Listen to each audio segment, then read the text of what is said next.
So what if I told you there's a UK government scheme, a completely legal one, that's helped 1.6 million people save up to, get this, 47% on a brand new bike? You'd probably think there's a catch. Exactly. You'd want to know all the fine print.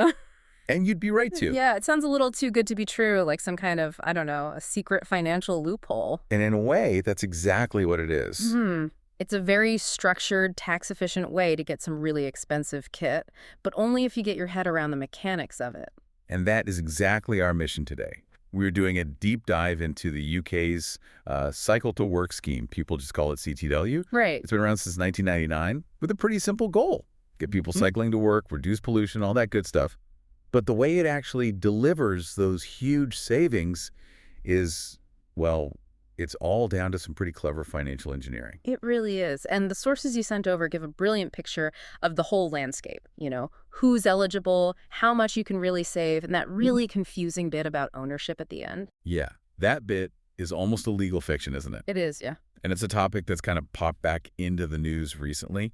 There were these rumors flying around that the government might bring back the old 1,000-pound cap. Which would have been a huge step backward. It would have. But they didn't. It wasn't in the 2025 budget. So it's still, full steam ahead for these massive discounts. Okay, so let's unpack this whole thing. I think we have to start with the core structure, because if you don't get that, none of the rest of it makes any sense. Right. Let's start with that term, salary sacrifice. We hear it with pensions and things, but how does it actually work for a bike? So salary sacrifice is basically a legal agreement between you and your employer. The company technically hires the bike and any gear to you. Hires it, not sells it. Hires it.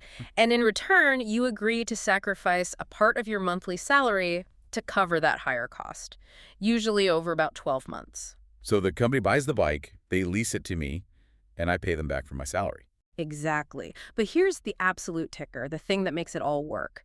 The sacrifice is made from your gross salary. Not the net amount that lands in my bank account. Not the net amount. It comes out before the tax man even looks at it. Okay, I see. And because it's pre-tax, you completely avoid paying income tax and national insurance contributions, NICs, on that amount you've sacrificed. It's the same mechanism as a company car then. Precisely the same. It's a non-cash benefit. And this is where it gets really good, because how much you save is tied directly to your tax bracket. You're basically turning your tax bill into a bike discount. That's the perfect way to put it. We can even break it down. For a basic rate taxpayer, someone on the 20% rate, you're saving a total of 32%. Wow. How does that break down? It's 20% from income tax and 12% from NICs. 32% is already a huge saving. It is, but the more you earn, the bigger the subsidy. If you're a higher rate taxpayer, you're saving 40% on income tax, so your total saving jumps straight to 42%. And for the really high earners? If you're an additional rate taxpayer, so earning over $150,000, you are looking at a staggering 47% total saving. Almost half price. Almost half price. And the sources even pointed out that for top-rate taxpayers in Scotland, it can be as high as 49%. You can't just walk into a shop and ask for a 50% discount on a top-end e-bike. No, you can't. Okay, let's make this real. Give us a concrete example. Say, a bike that costs exactly 1,000 pounds. Okay, so if you're that basic rate taxpayer, maybe earning $25,000 a year, your 32% saving means you save 320 pounds. Your actual net cost for the bike is 680 pounds. Okay, got it. Now what about the higher rate taxpayer, earning, say, 60,000? Same 1,000-pound bike. For them, the saving is 42%. So they save 420 pounds. The bike only costs them 580 pounds out of their net pay. So the same bike costs one person 100 pounds more than the other. Yeah, it's a government subsidy that literally gets bigger the more tax you pay. And we should probably mention the employer gets something out of this too, right? Oh, absolutely. They also save. They don't have to pay their portion of national insurance on the salary that you've sacrificed. It's a win-win, really. Okay, so if it's such a good deal, who is it actually for? Are there people who just can't get in on this? The main rule is you have to be a payee employee, pay as you earn. That's, most of the UK workforce. What about someone running their own small business? Well, there's a neat little exception. If you're the director of a single-person limited company, you can do it. You're acting as both the employer and the employee. But what about sole traders? This is a big one. They're out, unfortunately, and that's a huge sticking point for a lot of people. Huh. Sole traders pay tax through self-assessment, not PAYE, so the whole salary sacrifice mechanism just doesn't work for them. Right. And there's one other really important check, isn't there? The minimum wage rule. Yes. The sacrifice you make can't ever drop your hourly take-home pay below the national minimum wage. It's an essential protection, but it does mean that for lower earners, it kind of limits the value of the bike they can get. Let's talk about that value, the price limit. It used to be £1,000, which made getting a decent e-bike basically impossible. Yeah, that cap was a real issue. It was there because most of the scheme providers weren't regulated by the Financial Conduct Authority, the FCA, and any loan over $1,000 triggers some pretty strict credit rules. But that's changed now, right? It has. Most of the big providers are now FCA regulated, which means that old 1,000-pound limit has pretty much gone. So what's the limit now? It's often just left up to the employer. A lot of big companies now have schemes with no formal limit at all. You see people getting bikes worth 5, even 10,000 pounds. 10,000 pounds, wow. Okay, so what can you actually buy? Can I go out and get a top-of-the-line carbon road bike? You can. The sources are really clear on this. There's, and I'm quoting here, no scrutiny on the type of bike. Road, mountain, hybrid, electric. They're all fine. Any exceptions? Just children's bikes. You can't buy a bike for your kids on this scheme. And what about the rules on using it? I mean, you're supposed to be riding it to work, right? How strict is that? So technically, HMRC says 50% of the bike's use should be for qualifying journeys. Commuting, basically. Yeah, is anyone checking? This is where it's, let's say it's an honor system. As one of the sources put it, it's unlikely you'll have HMRC stalking your Strava. Wait, really? So if I bought a 5,000-pound triathlon bike, no one's actually going to check if half my ride's there to the office? In reality, probably not. The rule is there to justify the tax break, but as long as the bike is plausible for commuting, and you could argue a tri-bike is, enforcement seems to be, well, minimal. It gives you a lot of flexibility. And what about kit? Can I load up on accessories? The essentials are covered, so lights, locks, a helmet, mud guards, things you need for commuting. But not the fancy tech. No. If you're looking for high-end bike computers or power meters, things that are more for performance, they're generally not covered. Okay, this brings us to the part that seems to cause the most headaches for people. Ownership. If I've paid for the bike over 12 months, why don't I just own it? This is so important. This is that legal fiction we mentioned. Remember, you are not buying the bike. I'm hiring it. You are hiring it from your employer. They are the legal owner until that whole hire period is properly finished. So what happens if I leave my job halfway through the year? Yeah, it gets messy. If you want to keep the bike, you have to pay off the rest of the salary sacrifice you agreed to all in one go, and then you also have to pay a final fee to take ownership. Or I could just give it back. You could, but then you've lost all the money you've sacrificed up to that point. Some providers might let you transfer it to a new job, but that's not guaranteed. Okay, so let's say I stay put. The 12 months are up. What are my choices then? You've basically got 3 options. 1, give the bike back. Almost nobody does this. 2, buy the bike immediately from the provider. Or 3, the SMOT option, you enter a new agreement to extend the hire period. Let's talk about option 2 first, buying it straight away.